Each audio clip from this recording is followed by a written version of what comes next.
بسم الله الرحمن الرحيم. عن جابر رضي الله تعالى عنه قال قال رسول الله صلى الله تعالى عليه وسلم في الحديث: كلي هذا وأهدي فإن الناس أصابتهم مجاعة. رواہ البخاری۔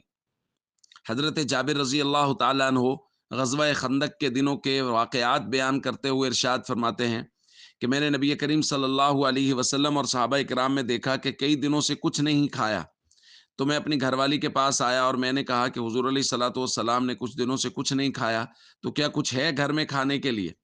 تو انہوں نے کہا ہاں، کچھ تھوڑے جو پڑے ہیں اور بکری کا ایک بچہ ہے۔ تو پھر انہوں نے اس کو ذبح کر لیا، جو کا آٹا بنا لیا۔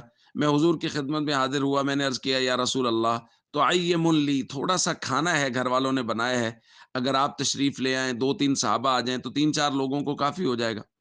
تو حضور علیہ الصلوۃ والسلام نے تفصیل پوچھی، کم ہوا ہے کتنا؟ فذکرت لہ، میں نے ذکر کر دیا کہ تھوڑے سے جو کا آٹا بنایا ہے اور ساتھ میں ایک بکری کا چھوٹا بچہ ذبح کیا ہے۔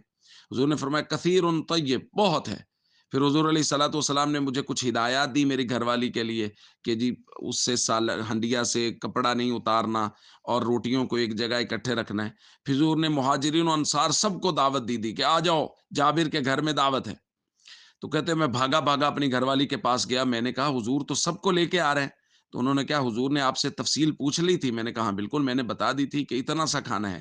انہوں نے کہا بس ٹھیک ہے، اگر اللہ کے نبی صلی اللہ علیہ وسلم تشریف لا رہے ہیں تو وہ زیادہ بہتر جانتے ہیں۔ تو فرماتے ہیں کہ حضور علیہ الصلوۃ والسلام تشریف لائے اور حضور نے صحابہ سے کہا ادخلوا ولا تزاغطوا، گھر میں داخل ہو جاؤ لیکن ازدحام رش نہیں کرنا، تھوڑے تھوڑے لوگ داخل ہو۔ پھر حضور علیہ الصلوۃ والسلام نے اپنے دستے مبارک سے کھانا تقسیم کرنا شروع کیا۔ حضرت جابر فرماتے ہیں وہ کھانا جو ہم نے چار پانچ لوگوں کے لیے تیار کیا تھا، سینکڑوں لوگوں نے نبی پاک صلی اللہ علیہ وسلم کے ہاتھ کی برکت سے وہ کھانا کھایا۔ حتیٰ شبعوا، وہ لوگ سیر ہو گئے، وبقیہ بقیہ، اس کے باوجود بھی کھانا بچ گیا۔ حضور علیہ الصلوۃ والسلام نے وہ کھانا میری گھر والی کو دیا، فرمایا کلی ھذا، اس کو خود کھائیے، واہدی، اور اس کو لوگوں کو ہدیہ بھیج دیجئے، فإن الناس اصابتهم مجاعہ، چونکہ حالات یہ ہیں کہ لوگوں میں فقر و فاقہ بہت ہے۔ دوستو، نبی کریم صلی اللہ علیہ وسلم کے معجزات سے کتب سیر و کتب احادیث بھری پڑی ہیں، لیکن ہمارے لیے درس کیا ہے مختلف معجزات میں؟ آپ اس معجزہ میں غور کیجئے۔ حضور علیہ الصلوۃ والسلام کے بابرکت ہاتھوں سے وہ کھانا جو پانچ لوگوں کے لیے بنا تھا وہ سینکڑوں لوگوں کے لیے کافی ہو گیا، پھر بھی بچ گیا۔ یہاں سبق یہ ہے کہ حضور نے حضرت جابر رضی اللہ تعالیٰ عنہ کی گھر والی سے یہ نہیں کہا یہ کھانا لے لو، شام کو کھا لینا، کل پرسوں تک کافی ہو جائے گا، نہیں۔ حضور نے فرمایا یہ کھانا لے لو، خود کھاؤ اور اس کو لوگوں کے گھروں میں بھیج دو، چونکہ اب لوگوں کو فقر و فاقہ پہنچا، لوگوں کے گھر میں گزارا نہیں ہو رہا۔